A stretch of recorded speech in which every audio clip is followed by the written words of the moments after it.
очень не очень легкий. Ты когда-нибудь хотел ее облить бензином и сжечь просто? Датчик топлива, который стоит снаружи. Температура в салоне сейчас примерно градусов 50-60.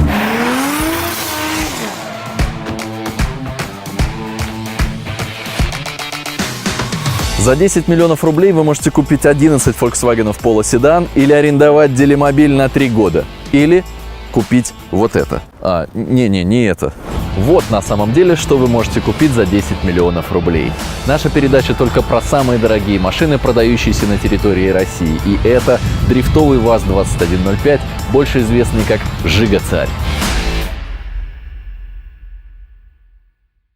Давайте начнем с главного. Это Жига мощнее, чем Porsche 911 Turbo S, Jaguar F-Type SVR, Mercedes AMG GT и Nissan GT-R.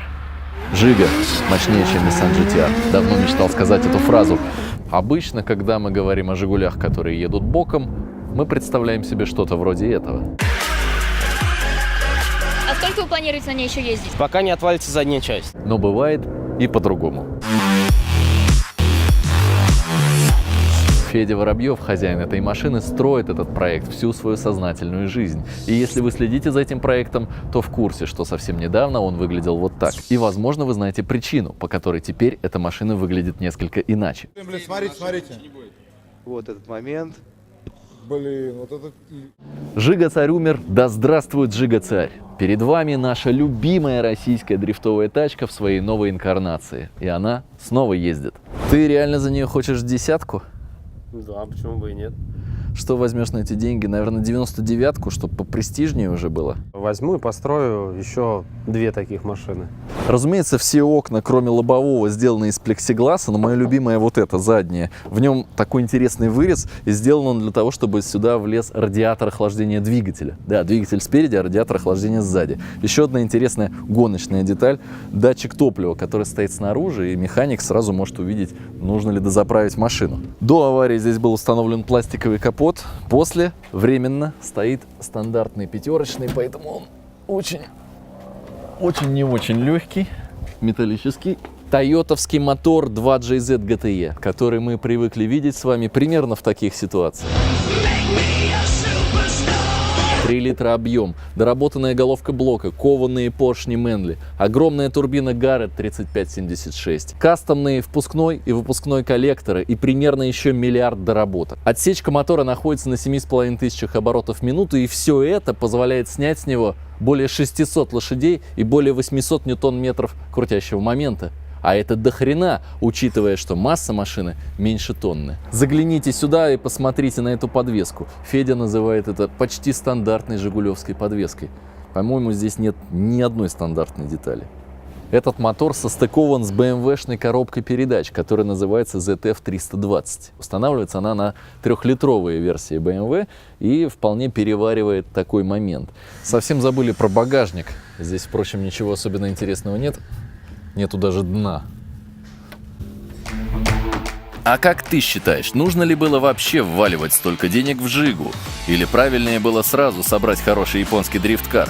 Давай устроим баттл в комментах и на следующей неделе подведем итоги. Что лучше, крутая Жига или крутой японец? Пиши в комментах, что думаешь. Я предлагаю перестать болтать и сесть за руль. Кстати, про поездки. Если вы прямо сейчас по нашим ссылкам в описании скачаете приложение Делимобиль, то получите 300 рублей бонусом. То есть, если вы будете использовать машину, например, с 6 до 12 утра, то тариф будет 3 рубля минута. Это значит, мы дарим вам 100 минут бесплатной езды на Делимобиле. Качай и катайся бесплатно. Удобная посадка, как в любую, в общем-то, машину с каркасом безопасности. Сначала нога, потом задница, потом все остальное. Все продумано, алюминиевые коврики рифленые, все затянуто тканью или отделано под карбон. Особенно мне нравится руль Нарди, который здесь смотрится, конечно, великолепно. Коробка переключается стандартно, но вот задняя передача включается не так, как здесь нарисовано, а как на 8-ерочке, на себя и вперед. Самая страшная лампочка – это лампа давления масла, она находится справа. Если она загорается, двигатель нужно сразу же глушить. Вы знаете наши правила, никаких покатушек. Вдруг с машиной что-то случится, мы ведь снимаем самые дорогие машины в России. Но дело в том, что с Федором мы решили встретиться на обновленном автодроме ADM Raceway в Мечково. Здесь можно проводить соревнования по кольцевым гонкам, картингу и дрифту. И кажется, сам Господь Бог хочет, чтобы сегодня мы здесь прокатились. Слушай, а ты когда-нибудь хотел ее облить бензином и сжечь просто? Ты же ее строишь, вот я работал Почти 10 лет. в Макси-тюнинге, и я помню, обложка с тобой выходила, когда она еще фиолетовой была, лет 13 назад. Автомобиль этот пережил замену кузова, но моторчик дворников, торпеда и еще некоторые элементы, какие-то части от этого автомобиля остались еще с тех времен. Заводится машина следующим образом. Мы поднимаем тумблеры, включаем сначала массу, затем бензонасос, тормоз сцепления, стартер. И после того, как машина завелась, меня попросили включить третий тумблер. Не знаю, что это, но сделаю. Что интересно, трогаться на этой машине нужно со второй передачи. С первой это совершенно бесполезно. Погнали.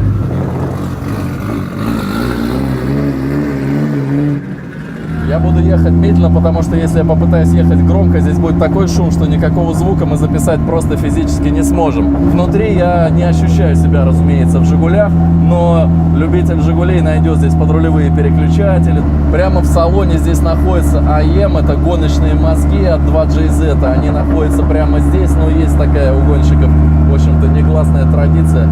Ну и, конечно, ручник, установленный прямо в салоне, идет в комплекте с тормозным цилиндром. Короче говоря, температура в салоне сейчас примерно градусов 50-60. Что мне особенно нравится, в этой машине нету музыки. Помните, чем это кончилось в прошлый раз? Выключи нахер!